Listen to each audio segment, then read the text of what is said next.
안녕하세요. 동국대학교 안영찬 교수입니다. 동국대학교 120주년 기념 120시간 특강에 오신 여러분 모두 환영합니다. 본격적인 강의에 앞서 간단한 안내 말씀 드리겠습니다. 먼저 본 강의는 매주 금요일 저녁 7시부터 10시까지 진행되는 오프라인 특강의 맛보기 버전의 영상 강의입니다. 그러니 오늘 이 영상 강의를 들으시고 혹시 오프라인 특강에 관심이 생기신 분들은 언제나 환영이니 편하게 연락 주시길 부탁드립니다. 동국대학교 구성원이라면 누구에게나 열려 있고 심지어 무료 특강이니 많은 참여 부탁드립니다. 그럼 저는 매주 금요일 동국대학교 강의실에서 기다리고 있겠습니다. 그럼 오늘 수업을 시작해 볼까요? 다들 준비되셨지요? 자, 시작합시다. 오늘은 동국대학교 120주년 기념 특강 35번째 시간으로 표준은 시장의 언어, 국제표준 전략을 함께 공부하겠습니다. 우리는 흔히 기술이 뛰어나면 시장에서 승리한다고 생각합니다. 더 빠른 기술, 더 정확한 기술, 더 저렴한 기술, 더 혁신적인 기술은 물론 중요합니다. 그러나 글로벌 시장은 기술 그 자체가 아니라 기술이 통용되는 규칙 위에서 움직입니다. 그 규칙이 바로 표준입니다. 스마트폰이 충전되는 방식, 와이파이가 연결되는 방식, 블루투스 이어폰이 작동하는 방식, 5G 통신망이 데이터를 주고받는 방식, 반도체 메모리가 서버와 연결되는 방식 뒤에는 모두 표준이 있습니다. 표준은 단순한 기술 규격이 아니라 시장의 언어입니다. 표준을 장악한 기업과 국가는 시장의 규칙을 만들고 생태계를 설계하며 지속 가능한 수익과 영향력을 확보합니다. 이 주제가 필요한 이유는 매우 현실적입니다. 오늘날 기업은 뛰어난 기술만으로 시장을 지배할 수 없습니다. 표준을 장악한 기업이 시장의 규칙을 만들고 경쟁자를 배제하며 지속 가능한 수익 구조를 구축합니다. ISO, IEC, ITU 같은 국제 표준기구에서는 매년 수천 건의 표준이 제정되고 표준 선점 여부가 막대한 시장 가치를 결정합니다. 반대로 표준 전략 없이 시장에 진입한 기업은 세 가지 함정에 빠질 수 있습니다. 첫째, 로열티 지급입니다. 둘째, 시장 배제입니다. 셋째, 기술 종속입니다. 오늘의 목표는 표준화의 본질적 가치를 이해하고 협상과 합의의 기술을 익히며 산업 생태계를 설계하는 전략가로 성장하는 것입니다. 오늘 우리가 붙잡아야 할 핵심 질문은 세 가지입니다. 첫째, 표준은 왜 단순한 기술 규격이 아니라 시장의 언어인가입니다. 표준은 제품의 크기나 성능을 정하는 문서처럼 보이지만 실제로는 누가 시장에 들어올 수 있는지, 누가 비용을 부담해야 하는지, 누가 로열티를 받을 수 있는지를 결정합니다. 둘째, 국제표준 협상에서 승자와 패자를 가르는 요소는 무엇인가입니다. 기술력은 중요하지만 협상력, 연대 전략, 타이밍, 의제 설정, 특허 포트폴리오도 함께 작동합니다. 셋째, 우리 기업과 기관은 어떤 표준화 전략을 가져야 하는가입니다. 모든 조직이 표준을 주도할 수는 없습니다. 중요한 것은 기술 역량과 시장 영향력에 맞는 현실적이고 실행 가능한 전략을 세우는 것입니다. 오늘의 흐름은 5부분입니다. 먼저 핵심 개념 및 이론에서는 표준의 정의와 유형, 경제적 가치, 표준화 기구 구조, 특허와 표준의 연계 전략을 다룹니다. 이어 국내외 실제 사례 분석에서는 VHS와 베타맥스, CDMA 표준 전쟁, 화웨이 5G, 삼성 디스플레이, K 방역 표준화 등을 살펴봅니다. 다음으로 실전 프레임워크 및 도구에서는 표준화, 포지셔닝 맵, 협상 전략 캔버스, 생태계 설계 도구, 특허 포트폴리오 영예를 배웁니다. 이어 표준화 전략 한 페이지 실습에서는 실제로 사용할 수 있는 한 페이지 표준화 전략서를 완성합니다. 마지막으로 핵심 체크리스트, 90일 실행 과제, 참고 자료와 다음 학습 주제를 정리합니다. 첫 번째 핵심 개념은 표준의 정의와 유형입니다. 표준, 즉 스탠더드는 반복적으로 사용되는 규칙, 지침, 특성에 대한 합의된 문서입니다. 제품, 서비스, 공정의 호환성과 품질을 보장하기 위해 만들어집니다. 하지만 표준은 단순한 규격서가 아니라 시장 참여 자격증입니다. 표준에는 여러 유형이 있습니다. 공식 표준은 ISO, IEC, ITU, ETSI 같은 공인기구가 제정한 표준입니다. 사실 표준은 시장 점유율로 자연스럽게 형성된 표준으로 윈도우즈 웨스나 쿼티 키보드가 대표 사례입니다. 컨소시엄 표준은 W3C나 와이파이 얼라이언스처럼 업계 주도 민간기구가 제정합니다. 규제 표준은 정부와 규제기관이 법령으로 강제하는 표준이며 안전과 환경 분야에서 주로 활용됩니다. 두 번째 핵심 개념은 표준화의 경제적 가치입니다. 표준은 단순한 기술 문서가 아닙니다. 네트워크 효과, 전환 비용, 로열티 수익이라는 세 가지 경제적 엔진을 통해 시장 가치를 창출합니다. 같은 표준을 사용하는 사람이 많아질수록 표준의 가치는 커집니다. 또 한 번 특정 표준에 맞춰 제품과 시스템을 구축하면 다른 표준으로 이동하기 어렵습니다. 장비를 바꾸고 소프트웨어를 수정하고 직원을 다시 교육해야 하기 때문입니다. 여기에 표준 필스티커가 결합되면 로열티 수익이 만들어집니다. 교환에서는 독일 딘 연구 기준으로 표준화가 국가 경제 성장에 기여하고 퀄컴이 CDMA와 LTE 표준 특허로 막대한 라이선스 수익을 얻는다고 설명합니다. 표준은 보이지 않는 시장 인프라입니다. 세 번째 핵심 개념은 국제표준기구의 구조와 역할입니다. ISO는 국제표준화기구로 품질, 환경, 안전 등 거의 모든 산업 분야의 표준을 다룹니다. IEC는 국제정의기술위원회로 전기, 전자, 에너지 분야를 전문적으로 다루며 ISO와 협력해 정보기술 분야 JTC 원도 운영합니다. ITU는 국제정의통신연합으로 통신, 방송, 주파수 분야의 표준을 담당합니다. 3GPP는 이동통신 국제표준 파트너십으로 LTIA 5G, 6G 표준을 실질적으로 제정하는 산업주도 기구입니다. 한국은 ISO와 IEC에서 P멤버 지위를 보유하고 있으며 국가기술표준원은 국가표준을 총괄하고 한국전자통신연구원은 통신표준 연구개발과 국제기구에서 중요한 역할을 합니다. 네 번째 핵심 개념은 표준 필수 특허, 즉 SEP의 세계입니다. SEP는 표준을 구현하기 위해 반드시 실시해야 하는 특허입니다. 표준에 자사 특허를 편입시키면 경쟁자도 그 표준을 사용하기 위해 로열티를 지불해야 할 수 있습니다. 이것이 표준 전쟁의 진짜 이유입니다. SEP와 관련된 핵심 개념은 프렌드 원칙입니다. SEP 보유자는 공정하고 합리적이며 비차별적인 조건으로 라이선스해야 합니다. 하지만 공정의 해석을 둘러싼 법적 분쟁은 계속됩니다. 특허풀 전략도 중요합니다. 비아 라이선싱이나 엠팩 LA처럼 여러 기업의 SEP를 통합 관리해 라이선스 효율을 높이는 방식입니다. 특허 매복도 주의해야 합니다. 표준화 논의 중 특허 보유 사실을 숨겼다가 표준 확정 후 권리를 주장하는 전략으로 관련 기구들은 공개 의무를 강화하고 있습니다. 다섯 번째 핵심 개념은 표준화 협상의 구조와 합의 메커니즘입니다. 국제표준협상은 단순한 기술 토론이 아닙니다. 정치, 경제, 기술이 교차하는 복잡한 다자 협상입니다.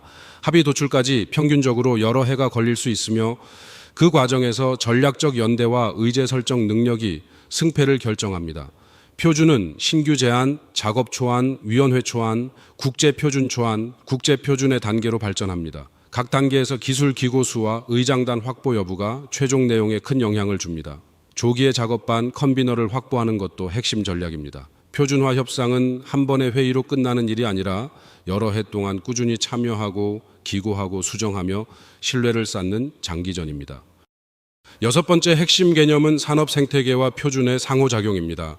표준은 생태계를 만듭니다. 보안제 공급자, 서비스 제공자, 최종 사용자가 함께 성장할 수 있는 공통 언어를 제공합니다. USB, 안드로이드, TCP, IP가 대표적인 사례입니다. 생태계 설계에는 세 가지 요소가 있습니다. 첫째, 플랫폼 개방성입니다. 어느 수준까지 개방할 것인지 정해야 합니다. 개방도가 높을수록 생태계 확장은 빠르지만 수익 모델 보호는 어려울 수 있습니다. 둘째, 진입 장벽 설계입니다. 핵심 특허와 표준을 연계하면 경쟁자의 진입 비용을 높일 수 있습니다. 셋째, 보완제 육성입니다. 앱스토어처럼 보완제 공급자가 성장할수록 플랫폼 가치가 높아지는 선순환 구조를 만들어야 합니다. 표준은 기술 문서이면서 산업 생태계 설계도입니다.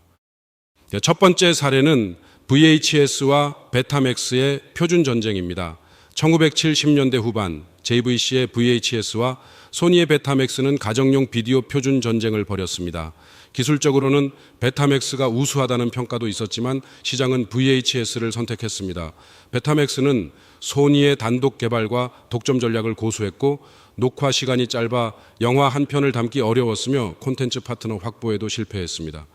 반면 VHS는 JVC가 마스시타, 히타치, 샤프 등과 연대해 제조 생태계를 구축했고 긴 녹화 시간으로 콘텐츠 수요를 충족했습니다. 핵심 교훈은 명확합니다. 기술 우위보다 생태계 연대가 표준 전쟁을 결정합니다. 혼자 완벽한 것보다 함께 충분한 것이 시장을 지배합니다. 두 번째 사례는 퀄컴 CDMA와 특허 표준 제국의 탄생입니다. 1990년대 초 퀄컴은 CDMA 기술을 개발하면서 동시에 핵심 특허를 대규모로 확보했습니다. 이후 CDMA를 2세대와 3세대 국제 이동통신 표준으로 편입시키는 데 성공했습니다. 전략의 핵심은 직접 단말기만 만드는 것이 아니라 칩셋 공급과 특허 라이선스로 수익 구조를 이원화한 것입니다. 경쟁사가 CDMA를 사용할수록 퀄컴이 수익을 얻는 구조입니다. 한국은 1996년 SK텔레콤을 통해 세계 최초 CDMA 상용화에 기여하며 표준 검증에 중요한 역할을 했지만 핵심 SEP 확보에는 충분히 성공하지 못해 큰 로열티를 지불했습니다. 이 사례는 표준과 특허를 함께 설계해야 한다는 점을 보여줍니다. 세 번째 사례는 화웨이의 5G 표준 전략입니다. 화웨이는 2010년대 초부터 3GPP에 전략적으로 인력을 투입하고 기술 기고를 크게 늘렸습니다.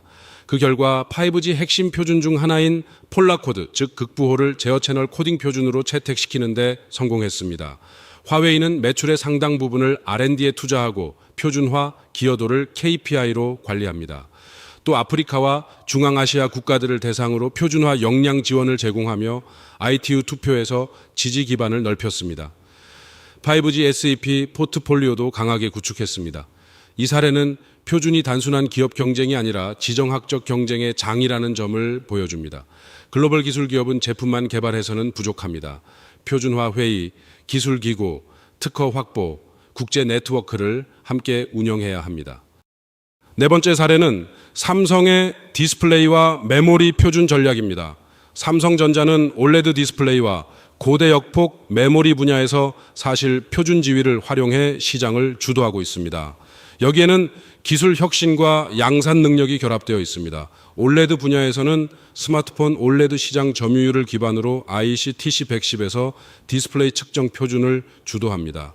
고대 역폭 메모리와 DDR 분야에서는 제덱에서 메모리 인터페이스 표준을 선도하며 인공지능 가속기 시장의 기술 표준을 사실상 장악해가고 있습니다.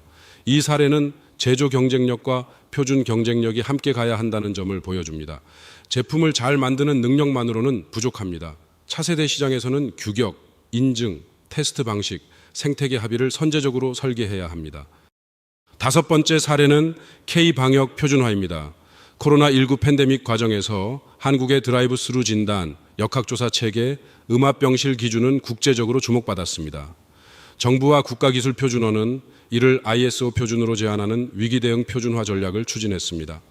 2020년 3월에는 드라이브 스루 선별진료소 운영 표준화 필요성이 제기되었고 세계보건기구의 K방역 모델이 공유되었습니다. 2020년 하반기에는 ISO TC304 헬스케어 조직관리 분야의 감염병 대응 표준 신규 작업 항목 제안이 제출되었습니다.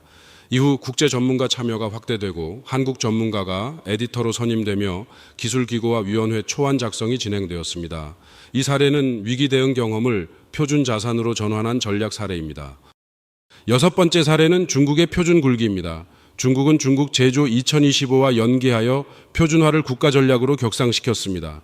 1대1로 참여국의 중국 표준을 보급하고 ISO와 IEC에서 의장단을 장악하는 이중 전략을 구사합니다. 수치로 보면 중국의 국제 표준 영향력은 빠르게 커지고 있습니다. ISO 기술위원회 간사국 보유수가 크게 늘었고 연간 ISO 기고 건수도 세계 최상위권으로 확대되었습니다. 전략적 함의는 분명합니다. 한국 기업은 중국이 주도하는 표준에 종속될 위험이 있습니다. 따라서 선제적 참여와 표준 연대 외교가 필요합니다. 한국은 미국, 유럽연합, 일본과의 기술동맹 맥락에서 표준 연대를 구성하고 기술적 우위 분야에서 주도권을 선점해야 합니다. 이제 실전 도구로 들어가겠습니다. 첫 번째 도구는 표준화 포지셔닝 매트릭스입니다. 모든 기업이 모든 표준을 주도할 수는 없습니다. 자사의 기술 역량과 시장 영향력을 기준으로 최적의 표준화 포지션을 선택해야 합니다. 기술 역량과 시장 영향력이 모두 높다면 표준 주도자 전략이 가능합니다. 표준 의장, 에디터, 핵심 기고자 역할을 맡고 SEP를 적극 확보해야 합니다. 기술 역량은 높지만 시장 영향력이 중간이라면 전략 연대자 전략이 적합합니다. 주도 기업이나 국가와 연대해 표준 내용에 기술적으로 기여합니다. 시장 영향력은 있으나 기술 역량이 낮다면 능동 추종자로서 표준 동향을 조기에 파악하고 즉시 대응 체계를 구축해야 합니다. 특정 기술 분야에 집중하는 틈새 전문가는 작은 기업의 현실적 전략이 될 수 있습니다. 두 번째 도구는 표준화 협상 전략 캔버스입니다. 국제표준회의에 참여하기 전에는 6가지 핵심 요소를 사전에 정의해야 합니다. 첫째, 우리의 목표입니다. 이번 회의에서 반드시 관철해야 할 핵심 의제와 타협 가능한 경계선을 명확히 합니다. 둘째, 이해관계자 지도입니다. 우군, 중립, 반대 세력을 분류하고 각국 대표단의 입장과 이해관계를 분석합니다. 셋째, 기술기고 계획입니다. 회의 전 제출할 기고문의 수와 내용, 지지 확보 계획을 세웁니다. 넷째, 연대 구축 전략입니다. 공동기구, 사전협의, 연구그룹 제안 등을 통해 우군을 늘립니다. 다섯째, 베트나 설정입니다. 합의에 실패했을 때의 최선 대안과 결렬 시 대응 시나리오를 준비합니다. 여섯째, 사후 이행 계획입니다. 합의된 내용의 이행 모니터링과 다음 회의 준비 일정을 수립합니다. 세 번째 도구는 특허와 표준 연계 포트폴리오 전략입니다. SEP 확보는 R&D 기획, 선출원, 표준기구, 브랜드 라이선스로 이어지는 과정입니다. 연구개발과 특허와 표준화는 따로 움직이면 안 됩니다. 먼저 R&D 기획 단계에서 국제 표준화 가능성이 있는 기술을 식별해야 합니다. 그 다음 작업 초안 단계 이전에 핵심 특허를 먼저 추론해야 합니다. 국제 표준 초안 단계에서 특허를 편입하려 하면 사실상 늦습니다. 포트폴리오 구성 원칙도 중요합니다. 깊이보다 핵심 집중입니다. 표준의 가장 핵심적인 기술 요소에 집중해 소수의 강력한 SEP를 확보하는 것이 수백 건의 주변 특허보다 효과적일 수 있습니다. 공격용 SEP뿐 아니라 경쟁사의 특허 주장을 무력화할 방어적 특허도 함께 축적해야 합니다. 네 번째 도구는 산업 생태계 설계 캔버스입니다. 표준을 기반으로 산업 생태계를 설계할 때는 플랫폼 역할, 보완제 유형, 개방과 폐쇄의 경계를 명확히 정의해야 합니다. 생태계는 세 가지 계층으로 볼 수 있습니다. 첫째, 핵심 표준 레이어입니다. ISO, IEC, 3GPP 같은 표준 자체가 여기에 해당합니다. 둘째, 플랫폼 레이어입니다. 표준을 구현하는 제품과 서비스 플랫폼, 그리고 API 인터페이스가 여기에 해당합니다. 셋째, 생태계 레이어입니다. 보완제 공급자, 서비스 파트너, 최종 사용자 커뮤니티가 포함됩니다. 표준화 전략은 문서를 만드는 데서 끝나지 않습니다. 그 표준을 중심으로 어떤 제품이 나오고 어떤 서비스가 붙고 어떤 파트너가 들어오고 어떤 사용자가 혜택을 얻는지 설계해야 합니다. 다섯 번째 도구는 표준화 타이밍 전략입니다. 표준화에 뛰어드는 시점이 잘못되면 좋은 기술도 빛을 발하지 못합니다. 시장 성숙도와 경쟁 구도에 따라 적절한 진입 시점과 전략이 달라집니다. 선도 진입은 기술 초기 단계의 표준화를 제한하여 구조와 언어를 설계하는 방식입니다. 불확실성은 높지만 최대의 주도권을 확보할 수 있습니다. 전략적 참여는 표준화 논의가 무르익을 때 강력한 기술 기고와 연대로 핵심 내용을 좌우하는 방식입니다. 투자 대비 효과가 가장 효율적일 수 있습니다. 신속 대응은 표준이 거의 확정된 후 빠르게 적합성 인증을 취득하고 시장에 진입하는 방식입니다. 개발 리스크는 낮지만 주도권은 없습니다. 표준화는 타이밍의 예술입니다. 여섯 번째 도구는 표준화 투자 우선순위 결정 도구입니다. 한정된 자원으로 최대 효과를 내려면 어떤 표준화 활동에 먼저 투자할 것인지 우선순위를 정해야 합니다. 평가 기준은 5가지입니다. 첫째, 시장 규모입니다. 이 표준이 적용되는 시장이 얼마나 큰지 평가합니다. 둘째, 기술 역량입니다. 우리가 핵심 기술을 보유하고 있는지 봅니다. 셋째, 경쟁 강도입니다. 지금 진입해도 영향력을 발휘할 수 있는지 판단합니다. 넷째, SEP 확보 가능성입니다. 표준 편입 가능한 특허를 확보할 수 있는지 봅니다. 다섯째, 실행 자원입니다. 지속적으로 참여할 인력, 예산, 네트워크가 있는지 확인합니다. 표준화도 포트폴리오 관리가 필요합니다. 모든 회의에 가는 것이 전략이 아니라 중요한 회의에 제대로 들어가는 것이 전략입니다. 이제 실습으로 들어가겠습니다. 목표는 한 페이지 표준화 전략서를 완성하는 것입니다. 이 한 장으로 조직 내 표준화 방향성을 공유하고 실행 계획을 수립할 수 있습니다. 구조는 5가지입니다. 첫째, 표준화 목표입니다. 왜 이 표준화 활동을 하는지 비즈니스 전략과의 연계성을 한 문장으로 정의합니다. 둘째, 대상 표준입니다. 어떤 국제 표준 프로젝트, 어떤 TC, SC, WG에 참여하거나 제안할 것인지 구체화합니다. 셋째, 포지셔닝입니다. 주도자, 연대자, 추종자 중 어떤 역할로 참여할 것인지 결정하고 근거를 제시합니다. 넷째, 실행 계획입니다. 주요 마일스톤, 담당자, 예산, 파트너십 계획을 90일 단위로 구체화합니다. 다섯째, 성과 지표입니다. 기고 건수, 의장단 참여 여부, SEP 출원수, 표준 반영률처럼 측정 가능한 목표를 설정합니다. 첫 번째 실습 단계는 표준화 목표 설정입니다. 좋은 표준화 목표 문장은 세 가지 요소를 포함합니다. 첫째, 비즈니스 목표입니다. 매출 확대, 시장 진입, 기술 방어, 인증 장벽 완화처럼 왜 표준화를 하는지 명확해야 합니다. 둘째, 표준화 수단입니다. 어떤 표준 활동을 통해 목표를 달성할 것인지 써야 합니다. 셋째, 시간 지평입니다. 언제까지 달성할 것인지 포함해야 합니다. 예를 들어 우리 회사는 2027년까지 ISO, IEC, JTC 원산하 인공지능 안전성 표준 SC 42에서 핵심 기고자 지위를 확보하여 국내 인공지능 솔루션의 글로벌 시장 진입 장벽을 낮추고 경쟁사 대비 신뢰성 우위를 선점한다는 문장은 좋은 예입니다. 표준화에 적극 참여한다는 표현은 방향성과 측정 가능성이 부족합니다. 항상 구체적인 수치와 기간을 포함해야 합니다. 두 번째 실습 단계는 대상 표준 선정 및 포지셔닝입니다. 먼저 목표 표준 기구와 기술위원회를 선정해야 합니다. ISO, IEC, ITU의 TC, SC, WG 목록을 검색하고 해당 분야 국내 전문가 네트워크도 활용해야 합니다. 다음은 선별입니다. 앞에서 배운 투자 우선순위 도구로 3개에서 5개 후보를 평가합니다. 시장 규모와 기술 역량을 중심으로 점수를 매깁니다. 그 다음 선택입니다. 최우선 타깃 1개와 2차 타깃 1~2개를 선정합니다. 처음부터 자원을 넓게 분산하기보다 하나에 집중하는 것이 좋습니다. 마지막은 포지셔닝입니다. 선정된 표준에서 주도자, 연대자, 추종자 중 현실적인 역할을 결정하고 그 근거를 작성합니다. 포지셔닝은 야망이 아니라 전략적 자기 인식입니다.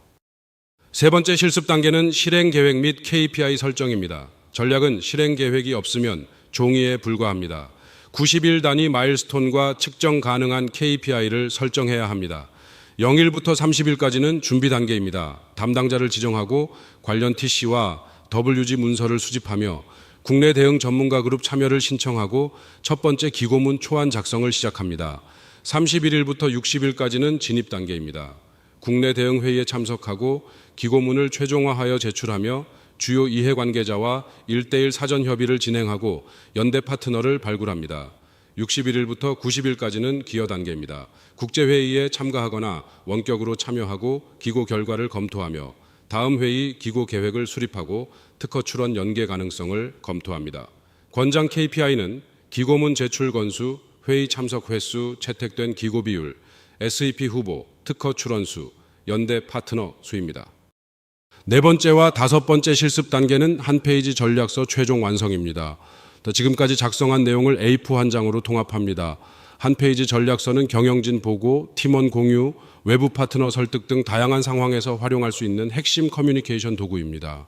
완성 전에 5가지를 확인해야 합니다. 표준화 목표가 비즈니스 전략과 연결되어 있는가? 대상 TC, SC, WG가 구체적으로 명시되어 있는가? 포지셔닝이 현실적인가? 90일 마일스톤이 측정 가능한가? KPI가 숫자로 표현되어 있는가? 마지막으로 3분 안에 전략의 핵심을 설명할 수 있어야 진짜 전략입니다. 왜 이 표준인가? 어떤 역할로 참여할 것인가? 90일 안에 첫 번째 행동은 무엇인가? 이 세 질문에 답할 수 있으면 완성입니다. 오늘의 핵심을 정리하겠습니다. 첫째, 표준은 시장의 언어입니다. 기술이 아니라 표준이 시장 규칙을 만듭니다. 표준을 장악한 자가 시장을 지배합니다. 둘째, SEP 전략은 필수입니다. 표준과 특허의 영예는 지속 가능한 수익의 원천입니다. R&D 기획 단계부터 SEP를 설계해야 합니다. 셋째, 연대가 승패를 결정합니다. 단독 기술 우위보다 전략적 연대가 표준 전쟁에서 더 강력합니다. VHS 사례가 이를 보여줍니다. 넷째, 타이밍과 지속성이 핵심입니다. 조기 진입과 일관된 기여가 필요합니다. 표준화는 단기 프로젝트가 아니라 장기 전략입니다.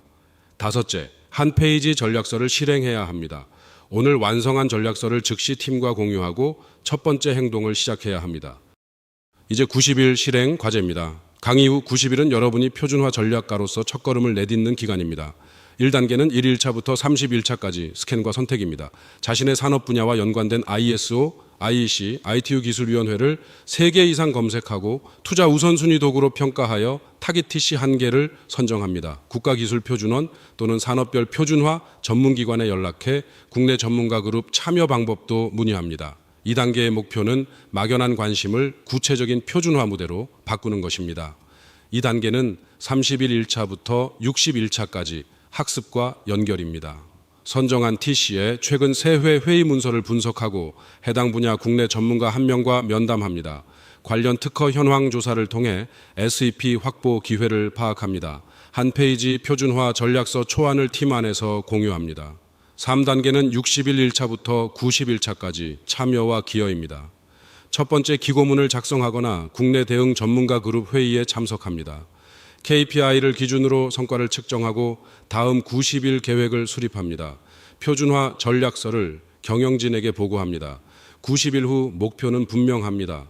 표준을 막연한 국제 규격이 아니라 우리 조직의 시장 전략으로 다루기 시작하는 것입니다. 마지막으로 참고 자료와 다음 학습 주제입니다. 핵심 참고 문헌으로는 칼 샤피로와 할 베리언의 인포메이션 룰스, 나오미 라모로 등의 스탠더드 세팅, 오거나이제이션스, 이호영의 표준 전쟁이 있습니다. 공식 기관 자료로는 ISO 홈페이지, ITU 표준 데이터베이스, 국가기술표준원, 3GPP, 기고 현황을 참고할 수 있습니다. 논문과 보고서로는 한국전자통신연구원의 5G 표준 특허 분석 보고서, 한국지식재산연구원의 SEP 분쟁 동향 분석, 산업통상자원부의 국가표준화 활동 보고서가 있습니다. 다음 시간은 제36강 지식재산 전략, 특허 포트폴리오 설계와 기술 이전입니다. 특허 포트폴리오 설계 방법론, 기술 이전 전략, 스타트업의 IP, 전략과 투자 유치, 분쟁 예방과 라이선스 협상 실무를 다룹니다.